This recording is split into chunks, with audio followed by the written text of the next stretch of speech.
Mi nombre es Alejandra Moreno, soy estudiante de Ciencia de la Información y la Documentación, Bibliotecología y Archivística en la Universidad del Quindío. Y con este video pretendo dar respuesta a los interrogantes planteados en la unidad número 3 de la asignatura Administración de Unidades de Información. A grandes rasgos, los temas que voy a tocar son plan estratégico, indicadores de gestión, mapa de riesgos y mejora continua.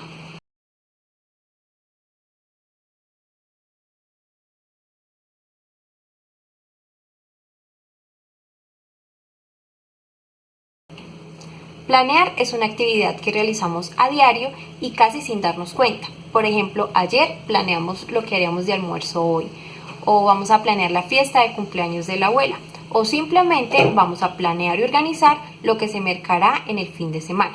Como vemos, el verbo planear lo aplicamos casi todo el tiempo, y si nos resulta bastante útil en la cotidianidad, imaginemos lo que sería capaz de hacer la planeación en el mundo empresarial.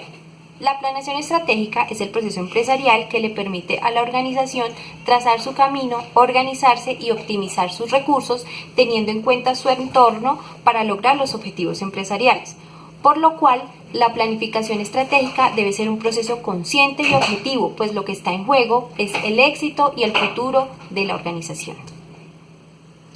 Ahora bien, el proceso de la planeación estratégica a grandes rasgos se divide en el análisis y en su implementación, en donde el flujo del proceso sería establecer unas metas, formular estrategias, luego ejecutarlas y por último llevar a cabo un control o seguimiento precisamente para velar que esas metas sean cumplidas y en caso de ser necesario se puedan realizar ajustes.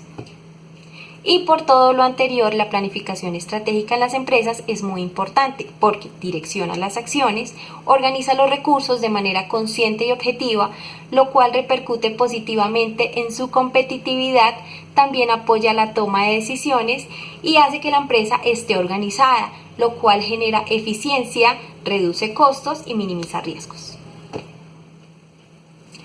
¿Qué es un plan estratégico y qué función cumple?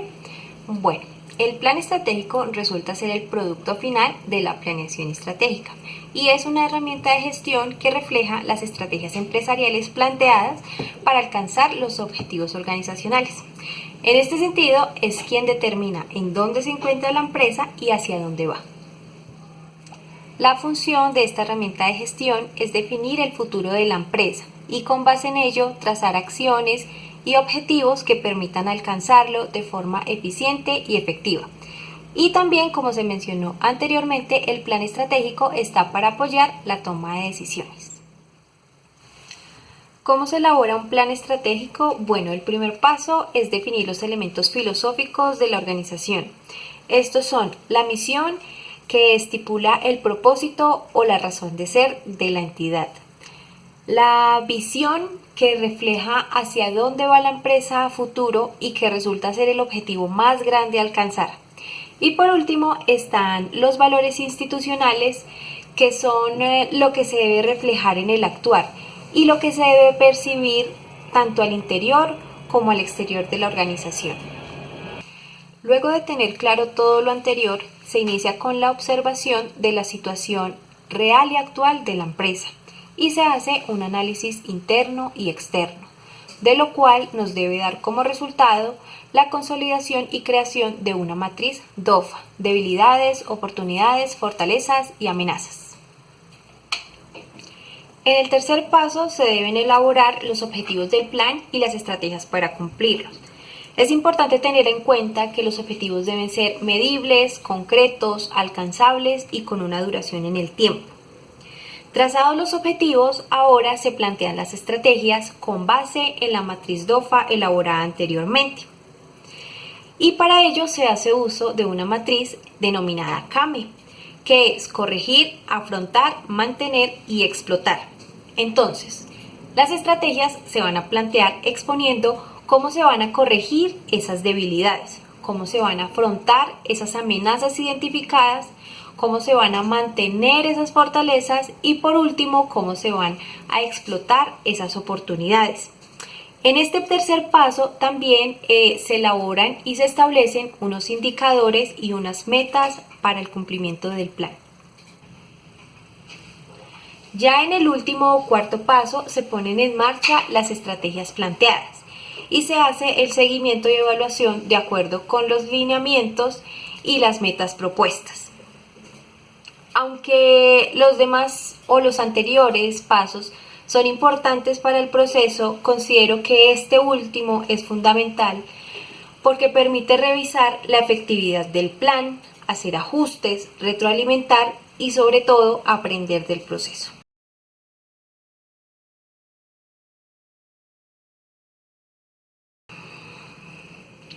En cuanto a los indicadores de gestión, puedo decir que un indicador de gestión es el resultado o calificación que reciben las acciones empresariales tomadas, por lo cual los indicadores son valores medibles que permiten determinar si la organización está cumpliendo o no con sus objetivos.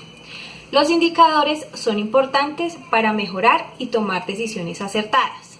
Cabe mencionar o cabe destacar que los indicadores de gestión están enfocados netamente en las actividades administrativas y gerenciales.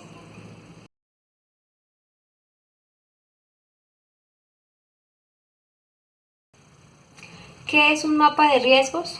Es una herramienta que detecta, gestiona y controla los riesgos, amenazas o vulnerabilidades que se pueden presentar o a los que se enfrenta una empresa durante el desarrollo de sus funciones o actividades.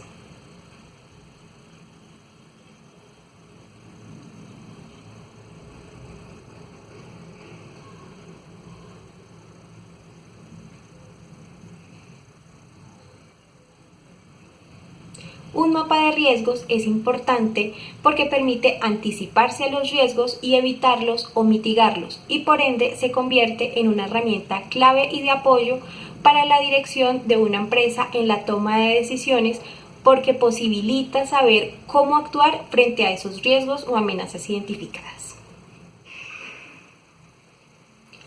¿Cómo se construye una matriz de riesgos? Bueno, lo primero que hay que hacer es una revisión y análisis de la empresa para poder identificar aquellos riesgos que se pueden presentar y posteriormente priorizarlos siempre teniendo en cuenta el alcance y el contexto.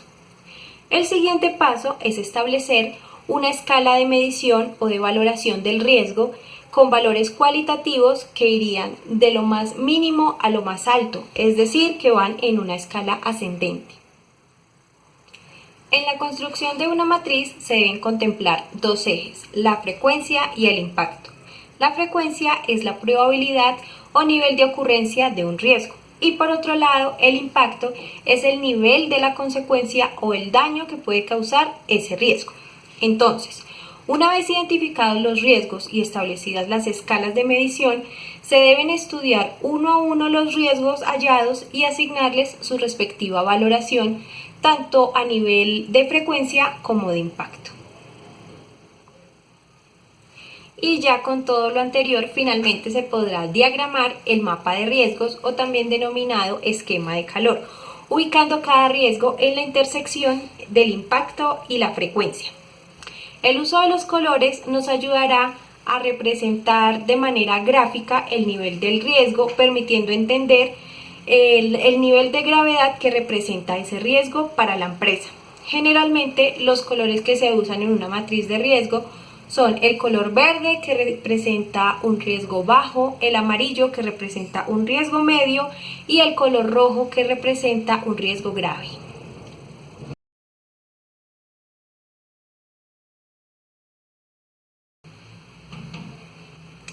Bueno, y ahora seguimos con la mejora continua.